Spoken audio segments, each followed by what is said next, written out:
First. Hello everyone, welcome back to my YouTube channel academic bytes.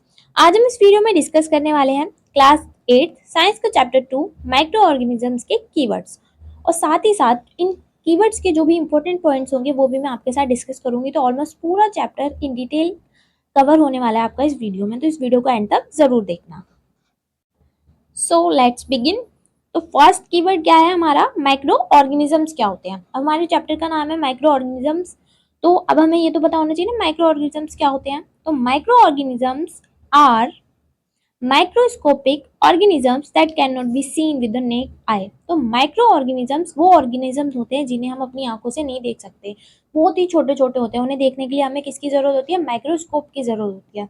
Okay, तो exam में ना आपसे एक क्वेश्चन पूछा जाता है बेटा कि जो माइक्रो ऑर्गेनिजम्स होते हैं वो हमारे फ्रेंड कैसे हैं। जैसे चैप्टर का नाम है ना माइक्रो ऑर्गेनिजम्स फ्रेंड एंड फो।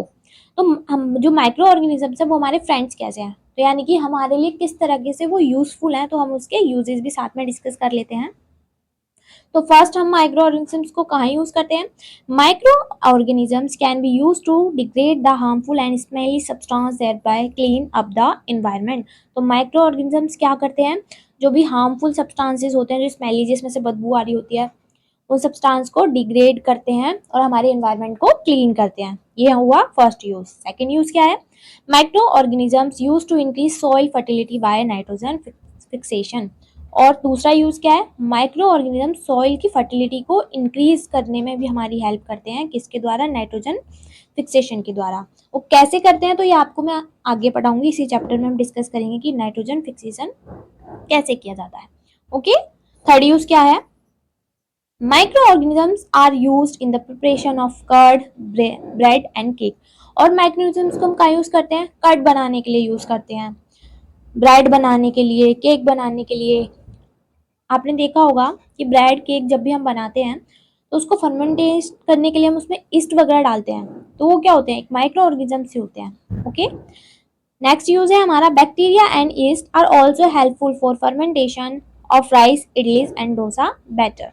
तो बैक्टीरिया ईस्ट को और कहाँ यूज करते हैं हम, इडली डोसा बनाते हैं उसको फर्मेंटेट करने के लिए भी किसका यूज किया जाता है, माइक्रो ऑर्गेनिजम्स का। ओके, लास्ट यूज है, bacteria are also involve in the making of cheese, pickles and many other food items. और बैक्टीरिया को बहुत और जगहों पर भी यूज किया जाता है, जैसे कि चीज बनाने के लिए, पिकल्स अचार बनाने के लिए, और बहुत सारे फूड आइटम्स हैं जिन्हें बनाने के लिए हम बैक्टीरिया का यूज करते हैं। बैक्टीरिया क्या है, एक तरह का माइक्रो ऑर्गेनिजम्स है। ओके, एक और यूज है अभी। तो microorganisms has been used in the production of alcohol. जो अल्कोहल होती है बेटा, उसके प्रोडक्शन में भी हम किसका यूज करते हैं, माइक्रो ऑर्गेनिज्म का यूज करते हैं। अब जो माइक्रो ऑर्गेनिजम्स होते हैं उन्हें माइक्रोब्स भी बोलते हैं। उन्हें हम चार पार्ट में डिवाइड करते हैं। वो कौन कौन से हैं, प्रोटोजोआ, बैक्टीरिया, फंगी और एल्गी। ओके, नेक्स्ट है, virus are also microscopic but are different from other microorganisms. तो जो वायरस है वो भी बहुत छोटे होते हैं, माइक्रोस्कोपिक होते हैं, यानी कि हमें अपनी आंखों से हम उसे देखेंगे तो वो हमें नहीं दिखाई देंगे। उन्हें देखने के लिए भी हमें किसकी जरूरत पड़ेगी, माइक्रोस्कोप की। लेकिन फिर भी हम उन्हें माइक्रो ऑर्गेनिज्म की कैटेगरी में क्यों नहीं रखते हैं, क्योंकि वो और इन सबसे डिफरेंट होते हैं। कैसे डिफरेंट होते हैं, they however reproduce only inside the cell of the host organisms which may be a bacterium, plant और एनिमल। जो वायरस होते हैं वो हमेशा रिप्रोड्यूस कहाँ करते हैं, सिर्फ जो ऑर्गेनिज्म है उसकी बॉडी के अंदर ही रिप्रोड्यूस करते हैं, बाहर रिप्रोड्यूस नहीं करते हैं। इसलिए ये बाकी सब माइक्रो ऑर्गेनिज्म से डिफरेंट होते हैं। ओके, अब ये एग्जांपल्स हैं कुछ, ये इमेजेस हैं बैक्टीरिया की, और ये एल्गी का एग्जांपल है, क्लाइडोमोनास और स्पाइरोगेरा। ये क्या है, एल्गी है। ओके, नेक्स्ट ये है हमारे प्रोटोजोआ के एग्जांपल, अमीबा और पैरामीशियम। नेक्स्ट ये जो आपको इमेजेस दिख रही हैं फंगी के एग्जांपल, ब्रेड मोल्ड, पेनिसिलियम और एस्परगिलस। ओके, नेक्स्ट कीवर्ड क्या है हमारा, फर्मेंटेशन। फर्मेंटेशन क्या होती है बेटा, the process of conversion of sugar into alcohol is known as fermentation. तो जो शुगर को अल्कोहल में कन्वर्ट करने का जो प्रोसेस होता है, कन्वर्जन करने का जो प्रोसेस है, उसी को क्या बोला जाता है, फर्मेंटेशन बोला जाता है। ओके, जो फर्मेंटेशन का जो प्रोसेस है वो किसने डिस्कवर किया था, ये भी आपसे एमसीक्यू में पूछ सकता है 1 मार्क्स में। तो लुईस पैस्चर डिस्कवर्ड फर्मेंटेशन इन 1857। तो किसने डिस्कवर किया था? लुईस पैस्चर ने 1857 में फर्मेंटेशन का जो प्रोसेस है उसे डिस्कवर किया था। ओके, नेक्स्ट कीवर्ड है हमारा एंटीबायोटिक्स। एंटीबायोटिक्स क्या होती है? Medicine that kill or stop the growth of disease causing micro organisms are called antibiotics. तो मेडिसिन यानी कि वो दवाइयाँ जो कि क्या करती हैं? किल करती हैं, यानी कि मार देती हैं, कंप्लीटली मार देती हैं या उनकी ग्रोथ को स्टॉप कर देती हैं। किसकी? उन माइक्रो ऑर्गेनिजम्स की जो कि क्या करते हैं? डिजीज यानी कि कोई बीमारी पैदा करते हैं हमारे शरीर में, उसे क्या बोला जाता है? एंटीबायोटिक्स बोला जाता है। ओके, तो आपको भी आप डॉक्टर के पास जाते हो, आपको फीवर वगैरह होता है तो आपको क्या दी जाती है? एंटीबायोटिक्स दी जाती है, ताकि जिस बैक्टीरिया वायरस या जिसकी वजह से आपको वो डिजीज हुई है उसको वो किल कर दे एंटीबायोटिक। ओके, नेक्स्ट है नाइट्रोजन फिक्सर्स क्या होते हैं? ओके, नेक्स्ट की तो some bacteria are able to fix nitrogen from the atmosphere to enrich soil with nitrogen and increase its fertility। तो कुछ बैक्टीरिया क्या करते हैं बेटा? एटमोस्फेयर में हमारे नाइट्रोजन बहुत सारी अवेलेबल है, लेकिन जो प्लांट्स होते हैं ना डायरेक्टली उनको एब्जॉर्ब नहीं कर सकते, उसी फॉर्म में नाइट्रोजन नहीं ले सकते हैं। तो उसके लिए हमें कुछ बैक्टीरिया की जरूरत होती है। तो बैक्टीरिया क्या करते हैं? एटमोस्फेयर से नाइट्रोजन को लेके ऐसी फॉर्म में कन्वर्ट कर देते हैं जो कि प्लांट्स एब्जॉर्ब कर सकते हैं। एब्जॉर्ब करने के बाद उनके क्या होती है? प्लांट सॉइल की फर्टिलिटी इंक्रीज हो जाती है। These microbes are commonly called biological nitrogen fixers. और जो बैक्टीरिया काम करते हैं उन्हीं को क्या बोला जाता है? Biological nitrogen fixers. Okay, next keyword क्या है हमारा? पैथोजेंस। तो some of the micro organisms cause disease in human beings, plants and animals. Such disease causing micro organisms are called pathogen. तो कुछ माइक्रो ऑर्गेनिजम्स ऐसे होते हैं जो कि क्या करते हैं? डिजीज उत्पन्न करते हैं, बीमारी हो जाती है जिनकी वजह से। किस किस में? ह्यूमंस में, प्लांट्स, एनिमल्स, किसी में भी हो सकती है। तो इस तरह ऐसे माइक्रो ऑर्गेनिजम्स को क्या बोला जाता है? पैथोजेंस। ठीक है, तो ये जो माइक्रो ऑर्गेनिज्म है ये क्या होते हैं? हमारे एनिमी होते हैं। पैथोजेंस जो होते हैं ये हमारे एनिमी है। माइक्रो ऑर्गेनिजम्स हमारे फ्रेंड भी होते हैं, एनिमी भी होते हैं। तो फ्रेंड कैसे होते हैं? मैंने आपको स्टार्टिंग में ही बताया था। उनके यूजेस जो होते हैं तो वो हमारी कई तरीके से हेल्प करते हैं, इसलिए हमारे फ्रेंड्स होते हैं। लेकिन वो हमारे एनिमी भी होते हैं क्योंकि कुछ माइक्रो ऑर्गेनिजम्स ऐसे होते हैं जिनकी वजह से हमें बीमारियां हो सकती हैं। ओके, नेक्स्ट कीवर्ड है हमारा कम्युनिकेबल डिजीजेस। कम्युनिकेबल डिजीजेस क्या होती है? Microbial disease that can spread from an infected person to a healthy person through air, water, food और physical contact are called communicable diseases. तो ऐसी डिजीजेस जो कि एक इन्फेक्टेड पर्सन से किसी भी दूसरे हेल्दी पर्सन में ट्रांसफर हो सकती है। कैसे? जैसे कि एयर से। जैसे कि अब कोई इंसान बीमार है, उसे एक छींक आई, तो छींक से जो माइक्रो ऑर्गेनिज्म है उस बीमारी के जो बैक्टीरिया वो एयर में हो गए, आपने ब्रीथिंग की तो वो आपकी बॉडी के अंदर चले गए, तो आप भी इन्फेक्टेड हो सकते हो। वाटर, फूड और या फिजिकल कॉन्टैक्ट से जो बीमारियां एक इंसान से दूसरे इंसान में फैल जाती है उन्हीं को क्या बोला जाता है? कम्युनिकेबल डिजीजेस बोला जाता है। इसके एग्जाम्पल्स क्या क्या हैं? Cholera, common cold, chickenpox and tuberculosis, जिसे टीबी बोला जाता है। ओके, नेक्स्ट क्या है? कैरियर। कैरियर क्या होते हैं? Organisms which carry pathogens which are disease causing microbes which cause disease in other organisms। तो ऐसे organisms जो कि पैथोजेंस को अपने साथ कैरी करके लेके जाते हैं एक जगह से दूसरी जगह पर, उन्हीं को क्या बोला जाता है? कैरियर बोला जाता है। जैसे कि आपसे बोला जाता है अपने घर में ना कभी भी खाना खुला नहीं रखना चाहिए, हमेशा ढक के रखना चाहिए। ऐसा क्यों बोला जाता है? क्योंकि जो हाउस फ्लाई होती है, जो मक्खी होती है, कहीं पे भी जाके कूड़े के ढेर पे बैठ गई, अब वहां पे वो जो पैथोजेंस है वो उसकी बॉडी पे चिपक जाएंगे, वो आके फिर आपके खाने पे बैठ जाएगी। तो वो जो पैथोजेंस है वो आपके खाने में छोड़ जाएगी, वो फूड क्या हो गया? कंटामिनेट हो गया। अब आप उस फूड को अगर कंज्यूम कर लोगे तो आपको वो कुछ बीमारी हो सकती है, फूड पॉइजनिंग वगैरह हो सकती है। तो वो मक्खी क्या हुई? पैथोजन को अपने साथ लेके आई ना, तो वो मक्खी क्या है? कैरियर का काम कर रही है। ठीक है, ऐसी कुछ इसके एग्जांपल्स हैं। जैसे female Anopheles mosquito which carries the parasite of malaria. तो जो मलेरिया का पैरासाइट है उसका कैरियर कौन है? फीमेल एनोफ्लीज मॉस्किटो, ये भी याद रखना। ठीक है, और जो डेंगू वायरस है उसका कैरियर कौन होता है? Female Aedes mosquito.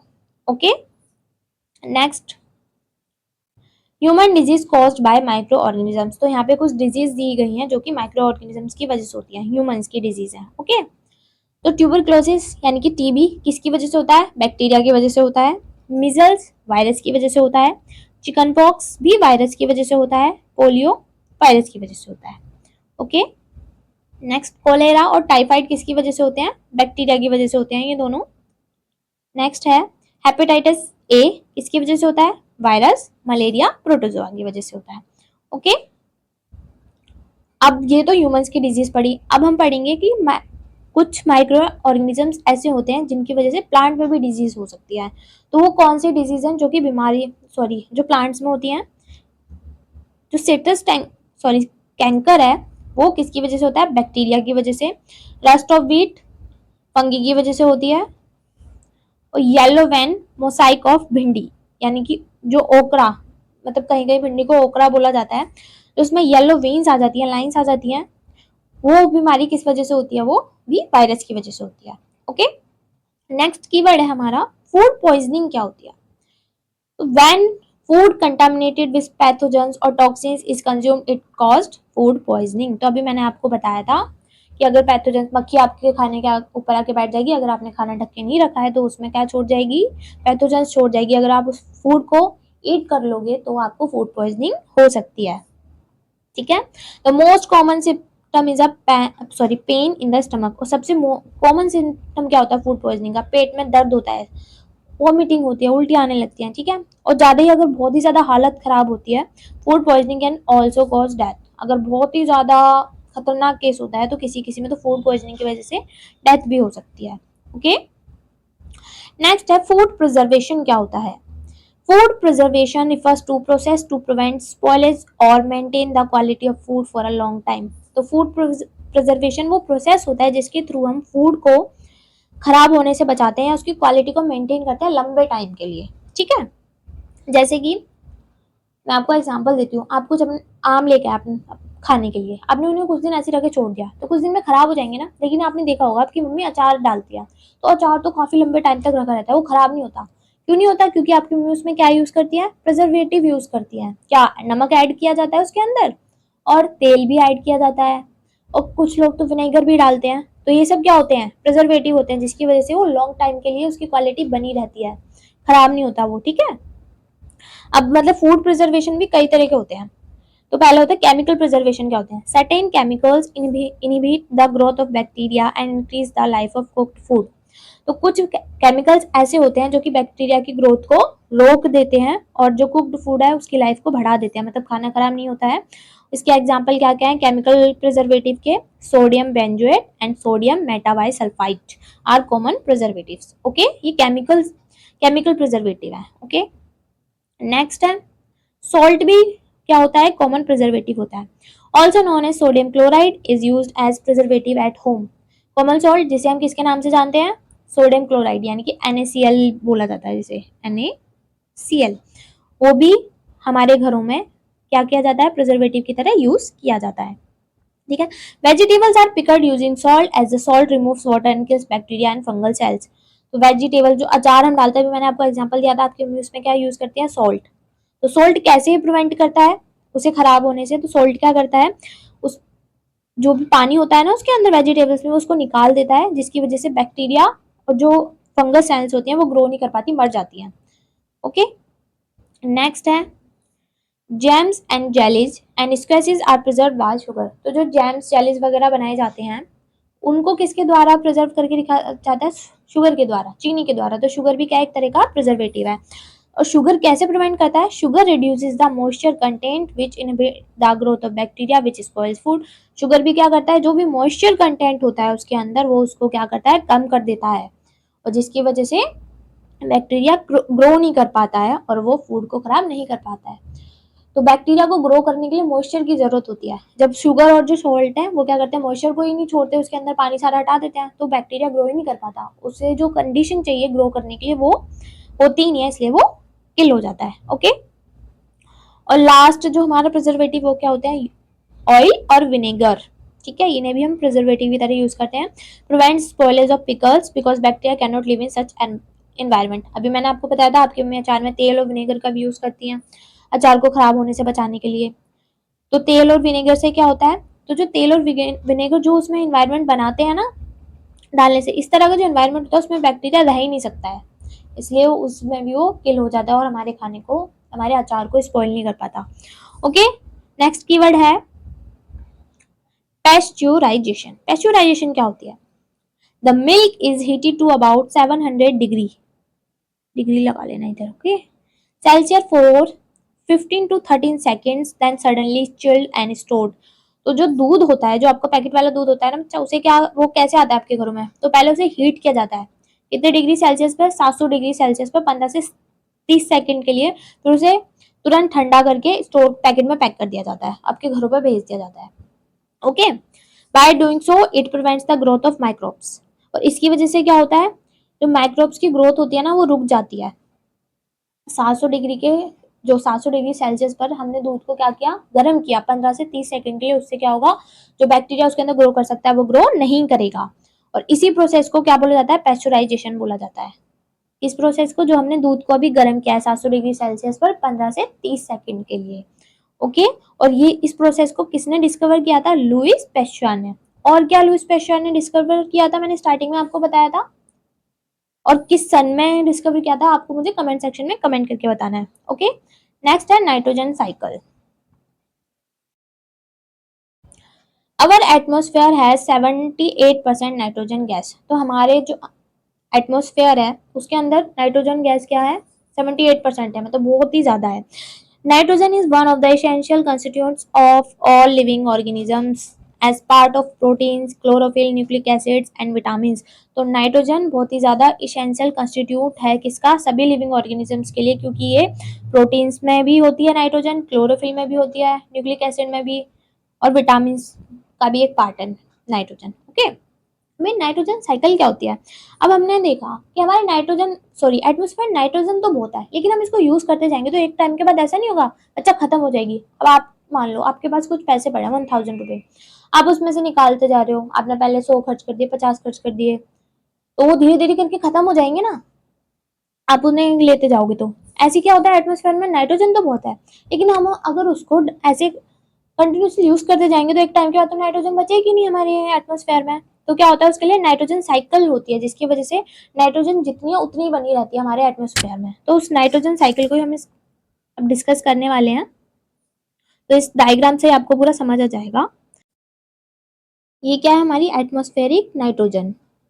अबे यार, ये है एटमॉस्फेरिक नाइट्रोजन। अब ये दो तरीके से यूज होती है। फर्स्ट क्या होती है, लाइटनिंग। तो जो एटमॉस्फेयर में जो हमारी नाइट्रोजन है उसे जो प्लांट्स होते हैं डायरेक्टली एब्जॉर्ब नहीं कर सकते हैं।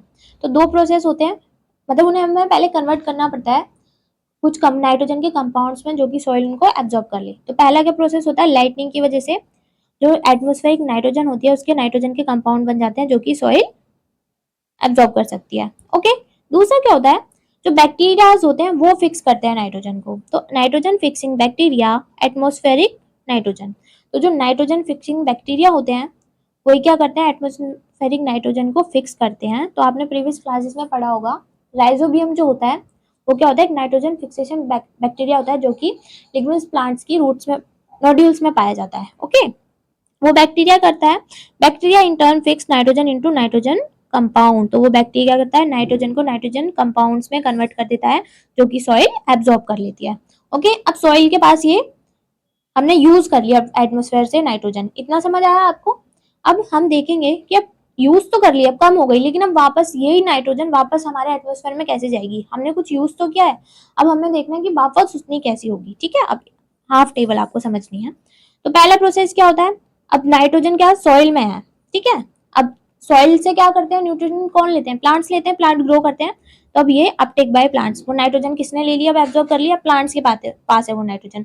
अब उन प्लांट्स को कौन ईट करेगा, एनिमल्स उन प्लांट्स को खा जाएंगे। अब वो नाइट्रोजन कहाँ पर है, एनिमल्स ने एब्जॉर्ब कर ली, कंज्यूम कर लिया प्लांट्स को। अब प्लांट्स क्या होते हैं, सॉरी एनिमल्स क्या होते हैं, वो डेड मर जाते हैं एक टाइम के बाद, उनकी बॉडी ऐसी पड़ी रहती है। तो उनको डिकम्पोज कौन करता है, जो बैक्टीरियाज होते हैं, नाइट्रोजन वेस्ट को फ्रॉम एक्सक्रीशन एंड डेथ। जब वो मर जाते हैं तो नाइट्रोजन जो वेस्ट होता है उनको दोबारा से डिकम्पोज करके नाइट्रोजन कंपाउंड में कन्वर्ट कर देते हैं। तो ये वापस इसी में आ जाते हैं, तो कंपाउंड्स बन जाते हैं नाइट्रोजन के लिए। और ये जो नाइट्रोजन के कंपाउंड है इन्हीं को क्या करता है, bacteria turn compounds into gaseous nitrogen. तो जो नाइट्रोजन के कंपाउंड है इनको बैक्टीरिया वापस किस में कन्वर्ट कर देता है, गैसियस नाइट्रोजन में कन्वर्ट कर देता है। और ये गैसियस नाइट्रोजन वापस हमारे एटमॉस्फेयर में चली जाती है। तो जितनी हमने यूज की थी एक तरीका से यहाँ से जो यूज की थी उतनी हमने वापस एटमॉस्फेयर में डाल दी।